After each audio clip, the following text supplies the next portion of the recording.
Under here. What the gameplay needs to do is immerse you in the world, give you as many interesting actions to survive in this world and overcome obstacles. And obstacles could be infected, it could be other people, it could just be the environment, it could be rushing water, anything that could happen in this post-apocalyptic world. Are you clean? Yeah. But more than anything, it needs to put you in Ellie's shoes, that you're experiencing what Ellie's experiencing, making you feel what she feels. Because the more we do that, the more the emotional beats of the story work for us, and the more they work for us in this very unique way that only works in video games.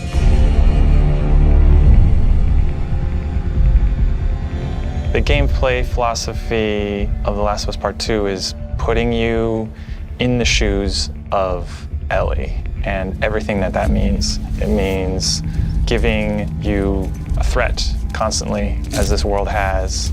It means giving you the hard choices.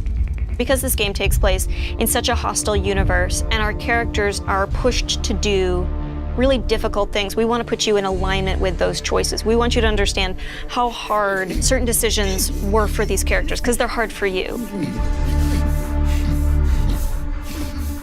I would say the overarching philosophy of how we approached designing the game mechanically is how can we take things to the next level. Everything kind of comes out of the story.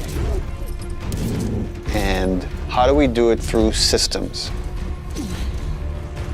So one is you have to feel the pressure of survival.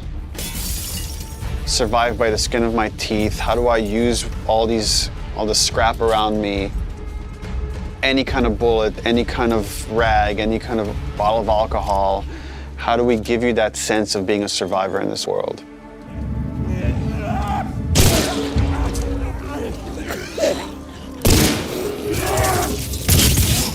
Ellie is very small compared to Joel and more nimble. How do we make you feel like you're not the strongest person in the room, but you still should be able to rise to the challenge and survive, you know, a fight with a bunch of people that are all bigger than you? So therefore it meant creating a character and systems and mechanics that allow you to be much more nimble. And that's where we added a jump button. Deal. In the first game we had a clamber button, but not really jumping. And here, Ellie can jump. The combat scenarios are much more vertical, where Ellie can use elevation to her advantage. Prone is a huge, huge one. Prone, obviously, it means to lay flat on the ground. Something so simple, again, something that in real life you'd be able to do. Letting the player have access to all their weapons, all the items, crafting, everything while in that position. And it just creates so many more emergent things in gameplay.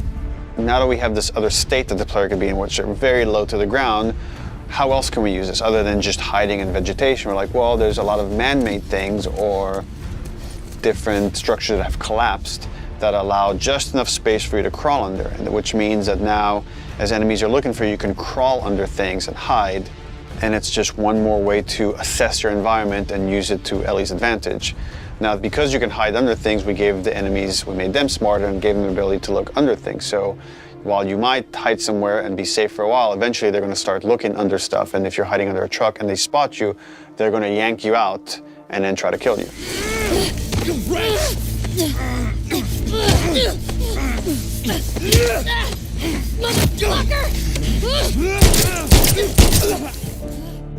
Dodging is a big one, because now with dodge, anytime you're in a scuffle, you have a chance to get away. You have a chance to counterattack. It lets escape be an option as well. Sometimes you just gotta run. And that is another part of this world, which is sometimes the threat is so overpowering that you just have to get away. When you are partially hidden, or you're in grass, that means people from afar can't see you, but people from closer can kind of see you. They will eventually acquire you. You're not completely hidden when you're in grass. She went into the grass. Watch yourself. And it makes you as a player become much more aware of your surroundings. jump, prone, dodge, all these things feed into both exploration and combat, because it lets us expand the space. The size of spaces can be bigger, the intricacy of spaces can be more complex, and it still works exactly as you would expect. So when it came to our level design, we really wanted to challenge ourselves to make a world that really felt like a real space as much as we possibly could, and didn't feel like a series of combat encounters and exploration spaces and then combat encounters that felt like a Hall of Horrors or something, but something that really felt like a space that you could explore that seemed like a legitimate urban environment. And that pushed us to make our level design even more open than it was in the first game, which for us at the time was pretty open. In this game, we've gone so far in making the level design open that there are actually entire story moments, entire combat encounters, like full scripted sequences that you may completely miss. And there are things that we feel like, even though a portion of our player base may never see these things, the fact that when you do encounter them, you feel like you discovered them, it lends them this charm and this magic that I think is unique to games, that, you know, this happened to me because of what I did and what the place I explored to. Crafting is very much about a payoff to exploration, meaning that when you enter new spaces, you want to look around for supplies. You want to open drawers and cabinets and look for different things that will allow you to craft either items that can help you heal, items that can help you attack multiple enemies at once, such as the Molotov or the landmine that Ellie can craft. Items that can help augment your weapons, like the silencer for her pistol, or craft new kinds of ammo.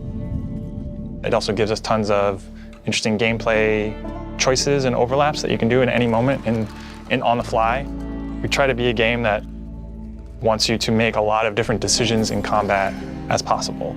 And the way that we've expanded the recipe roster and all of the recipes and how they interact with each other is carefully chosen for the different ingredients, and making sure that you always have these interesting decisions to make. We put a much stronger emphasis on the importance of the choices you make in the long term for your character. It'll be useful. Through the weapon upgrade system, through the player upgrade system, there aren't enough resources in a single playthrough to fully upgrade your character. The choices that you make, you're going to have to live with, and we wanted to make sure that all of the choices that you made had a really noticeable and tangible effect on the way that you play.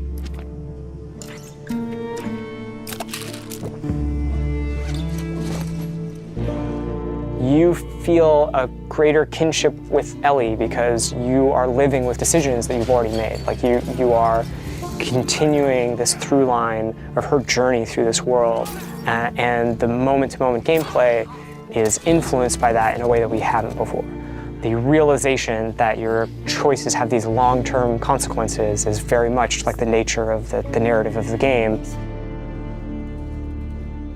And I'm happy that the mechanics are supporting that. PlayStation